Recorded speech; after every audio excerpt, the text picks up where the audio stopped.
warahmatullahi taala wabarakatuh. Di pagi hari ini saya bertemu dengan alumni Pondok Pesantren Miftaul Ulum dan dia sudah berkecimpung di dunia bisnis dan saya akan berwawancara dengan dia. Dia namanya adalah Adirawan. Untuk mengetahui perjalanan bisnis yang dilakukan oleh saudara Adirawan, mari ikuti saya. Monggo.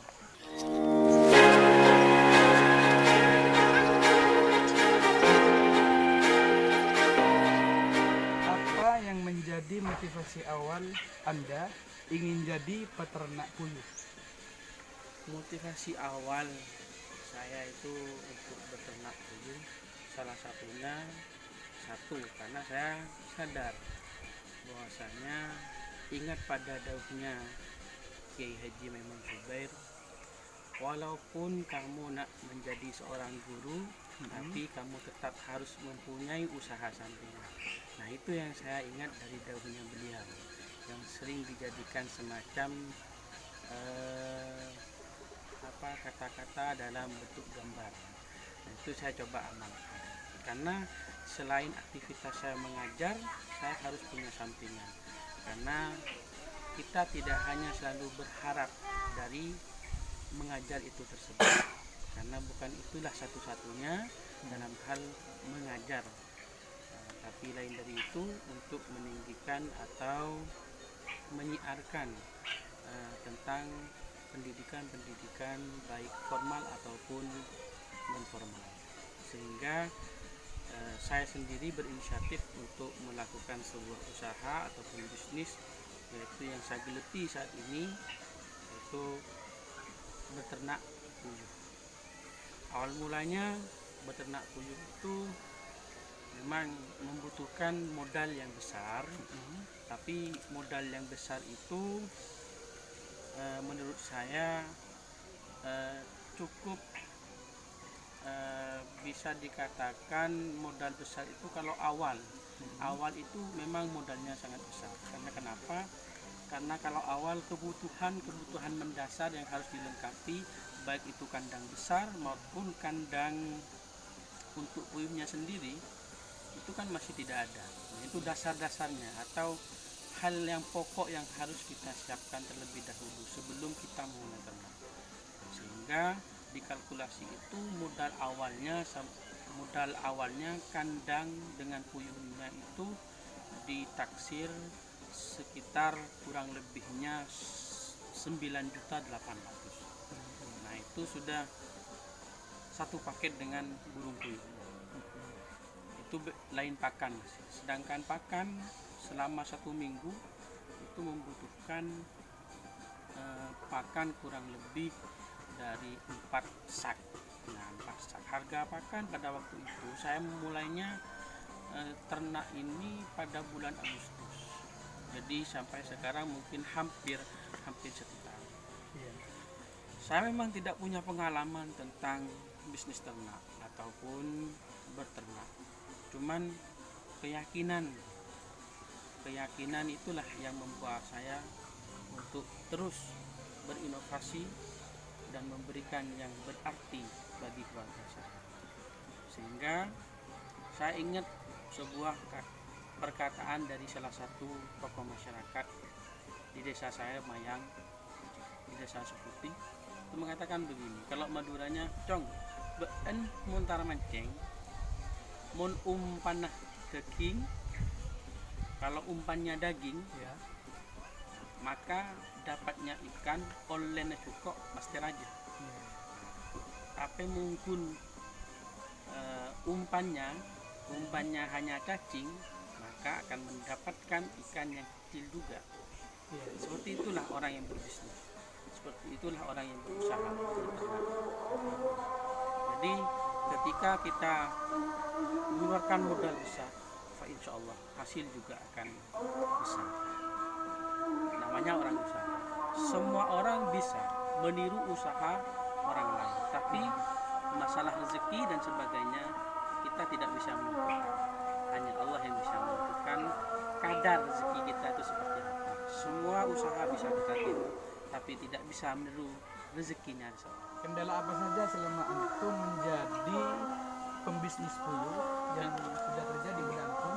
Jadi kendalanya itu Gus, di antaranya yang lain dari yang tidak ada dalam prediksi saya tentang populasi dalam kandang. Jadi berapa burung yang harus diisi dalam ukuran kandang 1 meter kali 40 atau kali 50 itu harus berapa ekor. Itu kalau kandang itu nanti ada persekatannya, bisa kita nanti lihat di kandangnya. Saya akan jelaskan. Jadi kalau disekat ini harus berapa ukurannya, ini harus populasinya berapa. Mungkin langsung bisa kita menuju Itu ke kita bisa ke kandang langsung. saudara-saudara sekalian. Ayo kita simak penjelasan bisnismen Jember yang sudah sukses dalam ternak puyuh ini. Baik, mari kita simak bersama.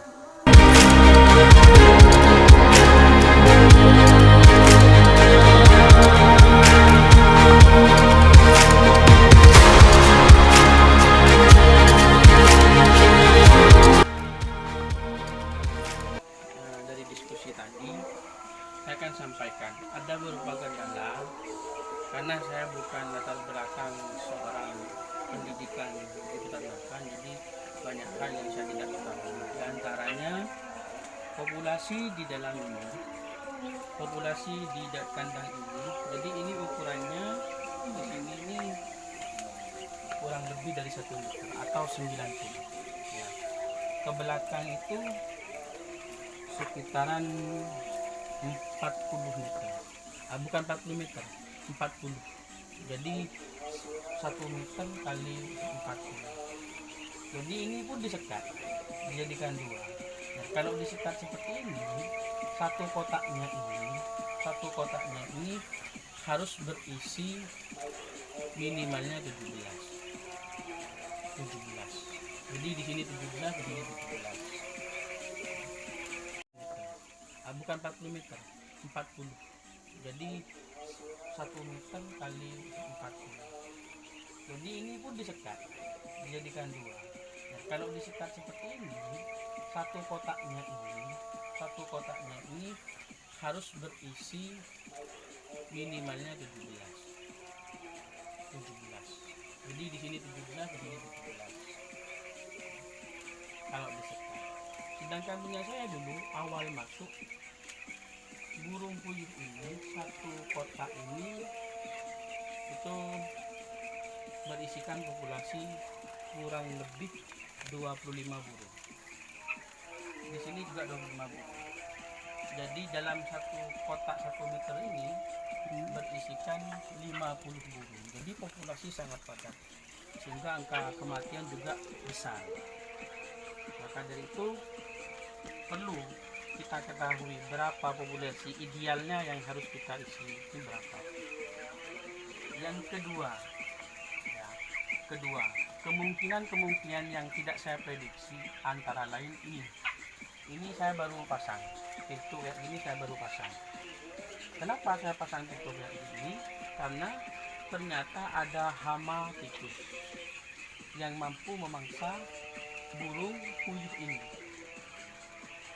Punya saya ini awalnya 1000, cuman karena ada hama tikus sehingga tinggal beberapa burung puyuh, itu sekitaran 750 sekarang sisanya. Tapi saya tidak patah semangat, walaupun ya mungkin kalau prediksinya para antum yang melihat video ini mungkin bisa dikatakan saya rugi, tapi bagi saya tidak. Usaha itu adalah perjuangan. Bagi saya adalah perjuangan, seni dalam berusaha. Jadi bagi saya tidak pernah putus asa. Walaupun ini tinggal sedikit, tapi modal sudah balik, tinggal melihat hasilnya. Saya dapat hasil berapa? Wallahu a'lam. Kalau memang rezekinya saya ditakdirkan banyak, ya insya Allah meskipun 750 akan menghasilkan yang banyak. Tapi selesai ini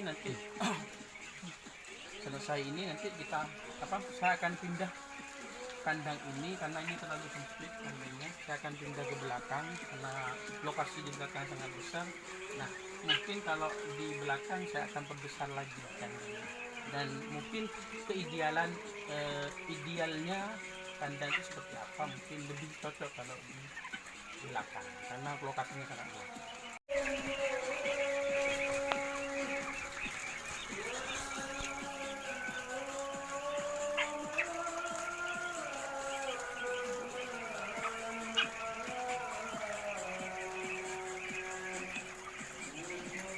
Selain dari ini, kita kalau pelihara burung puyuh, kita harus menyediakan yang namanya MP3 kayak gini. Apa fungsinya? Agar burung itu tidak stres, sehingga produksi telurnya tetap stabil dan juga maksimal. Karena kalau tidak ada seperti ini, nanti ada suara-suara baru, maka akan mempengaruhi pada produksi puyuh tersebut, sehingga telurnya tidak stabil dan bisa berkurang. Kalau bisa pakai lampu padam, karena khawatir kalau padam itu puyuh tidak makan sehingga produksi telur akan berkurang. Seperti itu. Mungkin hanya ini untuk kandang besar penuh dengan terlalu tertutup, karena dibutuhkan juga semacam sirkulasi udara yang harus dihirup oleh burung tersebut agar angka kematian tidak terlalu besar. Sehingga punya saya diubah seperti ini. Jadi ada sirkulasi udara yang masuk, burung akan lebih enak beraktivitas. Dan ini populasi awal 25 saya kurangi menjadi per kotak 20-20. Jadi burung lebih aman, lebih steril, dan juga kemaksimalan terhadap ruang gerak dari burung tersebut juga luasa, dan angka kematian juga berturun. Semoga bermanfaat dan tetap berusaha. Kita ditakdirkan untuk selalu berusaha, tidak untuk menunggu. Allah sudah memberikan contoh, menciptakan bumi tidak hanya diciptakan dalam 1 detik. Apakah Allah tidak bisa? Allah bisa. Allah maha bisa. Allah maha segalanya. Tapi kenapa Allah menciptakan bumi selama kurun waktu 6 hari? Itu ada maksud, ada hikmah di balik itu tersebut. Apa? Yaitu hambanya untuk selalu berusaha dan terus berusaha, dan tidak lupa untuk berdoa. Semoga bermanfaat video ini dari saya. Wallahu a'lam bishawab.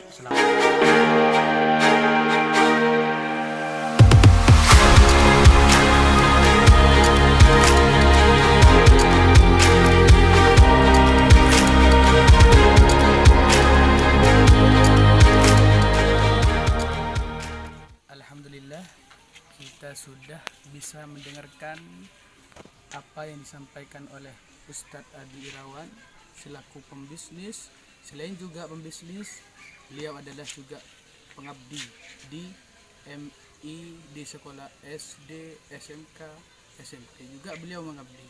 Intinya harus barokah. MBS Go sukses.